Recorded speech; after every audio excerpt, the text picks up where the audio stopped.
Hello, everyone. This is Craig Horsley from the HIdden Cabaret.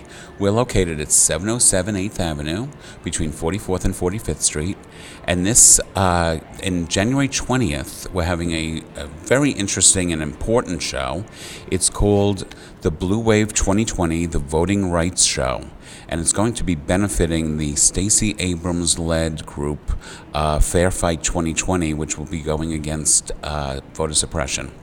And today we have a wonderful singer. Opera is her background, and she's a Mac and Bistro Award winner, Janice Hall. Welcome to talking with us. Thank you. Glad to be here. I've been looking at your background and your history. So you were mainly an opera singer and still singing opera now. Correct. And you lived in Germany for a while. I lived in Germany for 24 years. Wow. Yeah. And you're back in New York. You've done some cabaret here and some. One of the things that's been interesting is that you also do a Marlena Dietrich show. Yes. Marlena being German and you living in Germany, what came first, the dough or the strudel? Well, I've been a fan of Marlena since I was a kid. And I watched a lot of her old movies and listened. I felt compelled when I was younger to go out and buy recordings of people singing in languages I didn't understand, and she was one of them. And so that's been a long time love of mine, and it just made sense to put the show together.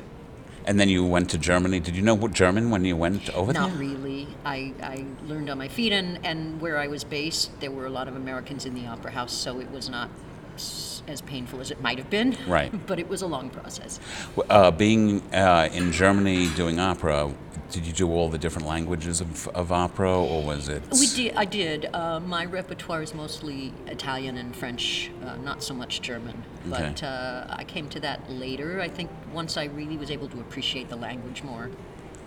And you've done the Marlena show in New York, or? Yes. Yeah, I've also done it in Denver. Oh, okay. Yeah, which is where I grew up. Okay, so you came from Denver, Germany, and New York, and Denver, a few different New York, places. And then Germany and back to New York. Okay, it's great to have you back in New York. So the benefit this on January 20th. I'm going to put the card up in front so everybody can see the details. Stephen Hanks is producing and hosting it, and Ian Herman is the musical director.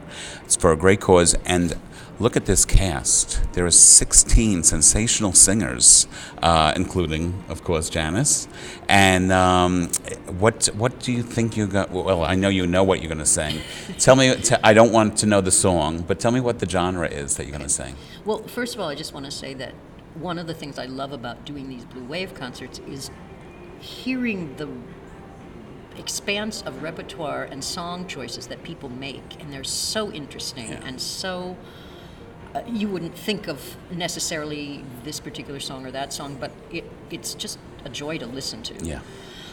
This time I am doing a song by Kurt Weill, which is reaching back into Weimar Germany. Right. And but I've written some parody lyrics for it, and I'm going to be singing it as a particular figure in our contemporary politics. Okay. That's all I'll say. Do you also write lyrics for other songs that you've sung? I have mostly. I've translated things from French or German, and I find that really a lot of fun.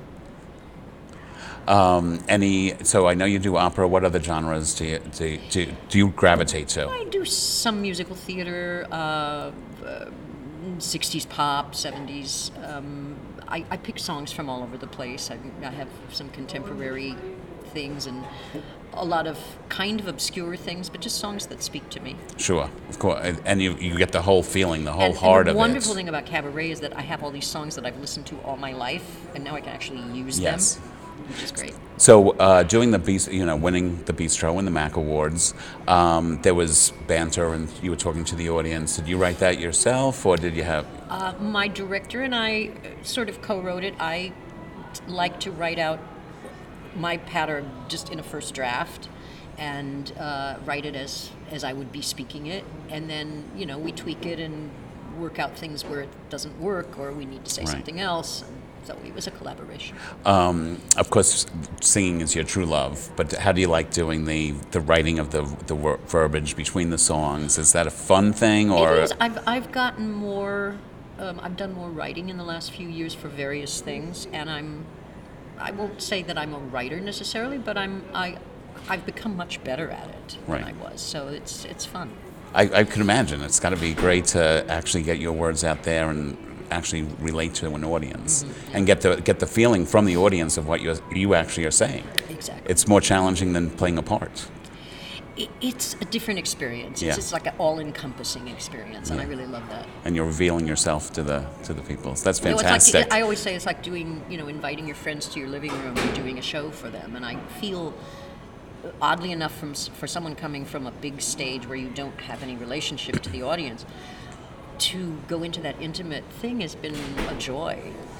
So from playing Marlena Dietrich to playing yourself is a bit of a difference. Yeah, I mean, and I would say I don't play Marlena. No, okay, you do Marlena. Most people play Marlena. Right, yeah. Look at me. I can't play Marlena. But her music was so varied and spanned such an interesting mix of genres that's what I focused on, was the music. Okay. Well, I think this might be your first time coming to the Hidden Cabaret. Yes, I'm really excited. I haven't seen it. It's a great location. Intrigued. It's a great looking space. Great location. I'm hoping that you come and join us after this and do some shows with us, either with another ensemble group or have Marlena come. I hope so. It's the Hidden Cabaret in the secret room, so Marlena was somewhat secretive, I think. Well, it sounds perfect. It's like, knocking on the speakeasy door. Yeah. Yeah. Well, I want to thank you for joining us today. This was wonderful. It was great to meet you. And for everyone out there, again, January 20th, 7 p.m., 707 8th Avenue, between 44th and 45th Street. I want to thank Stephen Hanks for introducing me to Janice and all the people who I've been talking to this week. It's going to be a great show and for a great cause. Stacey Abrams led group Fair Fight 2020, and I hope to see you all there on the 20th. Definitely will be seeing you there. And go to www.hiddencabaret.com for tickets and also to see the selection of shows that are coming up. We only started in November, so our schedule is constantly increasing, and I'm hoping to have Janice Hall on our schedule someday. Thank you. Thank you I'm so looking much. forward to it. Thank you. Bye-bye.